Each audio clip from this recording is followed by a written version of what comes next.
Payday 3 is now on PS Plus. Let's break down the good and bad to see if it's worth your time in 2025. The best thing about Payday 3 is how fun it is to pull off a perfect heist with friends. The missions let you choose how to play, whether it's sneaking past guards or going in with full force. Only if everything goes right, the game feels exciting and rewarding. The weapons feel good to use, and the gunfights can get intense when things go wrong. If you are spotted, police will swarm in and try to take you down. This can lead to chaotic battles where you have to defend yourself while trying to escape with the loot. But the problem is that there aren't enough missions. At launch, there were only a few heists, and even though the developers indicated they will add more, it may still not feel like enough. Compared to Payday 2, which had years of updates, Payday 3 feels like it's missing content. If you play a lot, you might get bored quickly. Leveling up in Payday 3 is different from past games. Instead of gaining XP for everything, you have to complete specific challenges to unlock weapons and skills. Some people don't like this system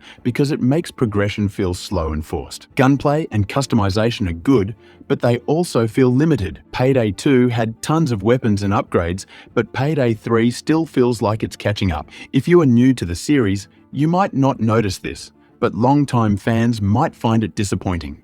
One of the biggest complaints about Payday 3 is that you need to be online all the time, even if you're playing alone. When the game first came out, this caused major problems because the servers were not working properly. While things are better now, some people still don't like that you can't pause the game in solo mode. Matchmaking was also a problem at launch. Many players had trouble finding games with others. Now that the game is on PS Plus, more players may come to play, so matchmaking may improve. But the always online requirement is still frustrating for some people. The AI teammates are another issue. If you play alone, your AI partners don't always act smartly. They can be useful in gunfights, but they struggle with objectives like carrying loot or avoiding security. This makes solo play less enjoyable compared to playing with real people. Payday 3 had a rough start, and because of this, many players stopped playing early on. In fact, at times, Payday 2 had more players than Payday 3. This was a big problem for the developers because they expected the new game to do much better. Now that Payday 3 is on PS Plus,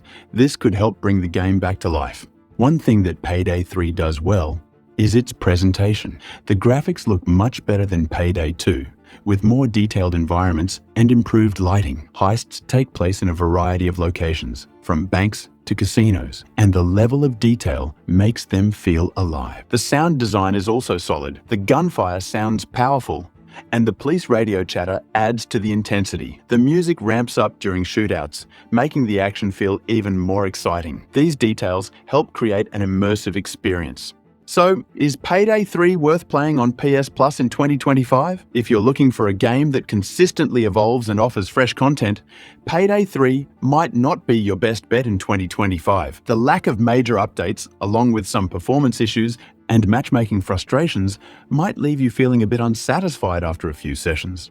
Ultimately, if you're subscribed to PS Plus, it's worth checking out. It's a decent game that still has some legs, but don't expect it to be your next big game. It's great for casual play with friends, but it might not hold your attention for the long haul if you're after something more robust. Are you going to try Payday 3 on PS Plus, or are you skipping it? Let us know in the comments, and stay tuned for more game reviews.